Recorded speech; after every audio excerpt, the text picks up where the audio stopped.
আসসালামু আলাইকুম সবাইকে স্বাগতম জানাচ্ছি আমাদের আরেকটা গাইডলাইন ভিডিওতে।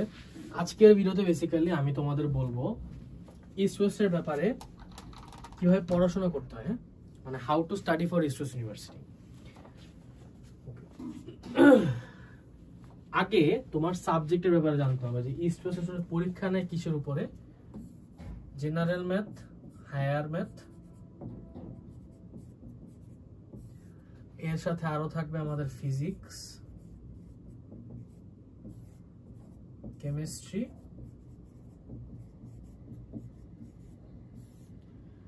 ইংলিশ,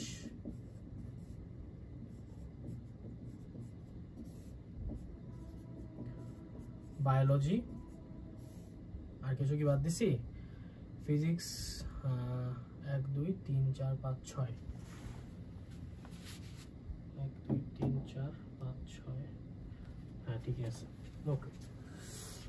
তো এই পুরা জিনিসটার উপরে বেসিক্যালি তুমি আসলে পারদর্শী কিভাবে হবা, মানে how are you going to study, how to study, মানে এগুলো আসলে তুমি পড়বা কিভাবে। ওকে, যা বলতেছি ভাই মনোযোগ দিয়ে শুনবা এবং দেন আমাকে বলবা যে যা বলছি সেটা বুঝছো নাকি। ওকে, আগে এটা ক্লিয়ার করি। এইগুলো এখানে লেখা আছে কোন কোন সাবজেক্টের পরীক্ষা দিবা। দেখো, ইস্ট ওয়েস্টের ভিতরে বেসিক্যালি তোমার সাবজেক্টস কম্পারেটিভলি ব্র্যাকের সাথে মিলে, কিন্তু এখানে কিছু তুমি প্রবলেম ফেস করবা। এক নাম্বার হচ্ছে আনওয়ান্টেড সাবজেক্টস, মানে এমন সাবজেক্ট পড়া লাগবে যেগুলো ইউজুয়ালি তোমার ডিপার্টমেন্টের কোনো কাজের না। যেমন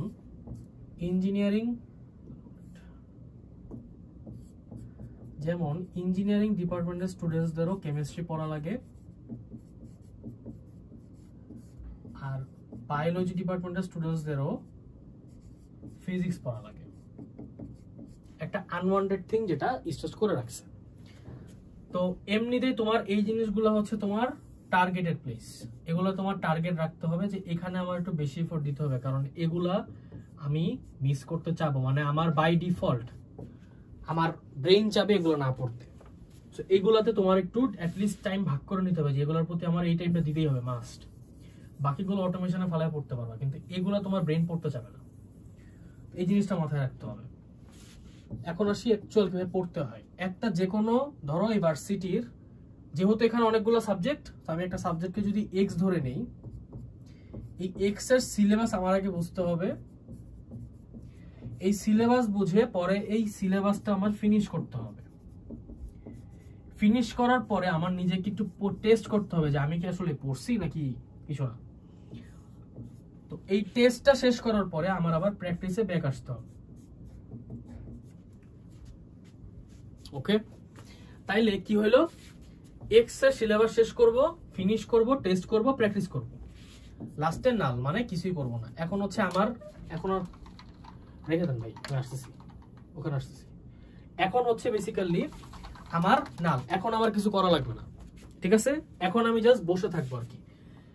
এই মোমেন্টে গিয়ে আমি যদি আবার কিছু এক্সট্রা পড়া শুরু করি, আমি সব গুলাই ফেলবো। পোলা পয়েন্ট কি করে জানো, এই নাল টাইমে আমি দিয়ে রাখছি 2 days, ধরো 2 দিন কিছু পড়বা না আর কি, মানে পরীক্ষার কমপক্ষে 2 দিন তুমি কিছু পড়বা না। 2 দিন আগ থেকে তুমি পড়া বন্ধ করবা, জাস্ট হয়তো রিভিশন দিবা, দ্যাটস ইট। কিন্তু পোলা পয়েন্ট সিলেবাসে যদি শুরু করে 1 সপ্তাহ আগে, বাবা তোমারে তো আমার আর কিছু বলার নাই। তখন আমার এই নাল টাইম রাখতে হয় ওরে পরীক্ষার আগের রাত 12টা পর্যন্ত, 12টার পর থেকে 12 AM এর পর থেকে আমারও নাল টাইম দিতে হয়, কিছু করার নাই। I've been trying so hard to change this time, but আসলে পোলাবেন প্রত্যেকটা বার এই কাজ করে, প্রত্যেকবার শালার এই প্যারাটা নিয়ে আসে আমার কাছে। আচ্ছা, তো এখন এই পুরো সেটআপটা বুঝতে পারলা, তাই না? এই জিনিসটা তুমি আসলে পড়বা কিভাবে। দেখো, সিলেবাস হচ্ছে বেসিক্যালি যে সাবজেক্ট পড়তে যাচ্ছ ওই সাবজেক্টের জাস্ট মাথায় রাখতে হবে, তোমার একটু সিকোয়েন্স ফলো করা লাগবে। সিকোয়েন্সটা কি? যেটা পারো, হোয়াট ইউ নো, যেটা হোয়াট ইউ নো ওইটা পরে, যেটা ডোন্ট নো ওইটা আগে। মানে যেটা তুমি পারো সেটা পরে পড়বা, কারণ ওটা প্রথমত কম টাইম লাগবে, যেহেতু ইনিশিয়াল স্টেজে আমাদের তখন টাইম আছে। যেগুলো পারি না কি সেগুলো ধরো, এরপরে নো গুলো ধরো, যেগুলো পারো সেগুলো ধরো, টেস্টের সময় সেম সিকোয়েন্সটা ফলো করতে হবে যে সিকোয়েন্সে তোমার পরীক্ষা হবে। মানে সাপোজ তোমার পরীক্ষার হলে আগে ইংলিশ তুমি দিবা, দেন তুমি হায়ার ম্যাথ দিবা, দেন তুমি ফিজিক্স কেমিস্ট্রি এগুলো দিবা। So you will have to keep in your mind, এই জিনিসটা রাখতে হবে যে আলটিমেটলি আমার দিন শেষে এভাবে প্র্যাকটিস করা বা টেস্ট করা উচিত। এই পুরো জিনিসটা আমি যে পুরো সেটআপটা বললাম, এই পুরো সেটআপটাই বেসিক্যালি আমার এই একটা কোর্সের ভিতরে আমরা ইন্টিগ্রেট করছি। বুঝতে পারছো? এই একটা কোর্সের ভিতরে আমরা ইন্টিগ্রেট করে দিছি।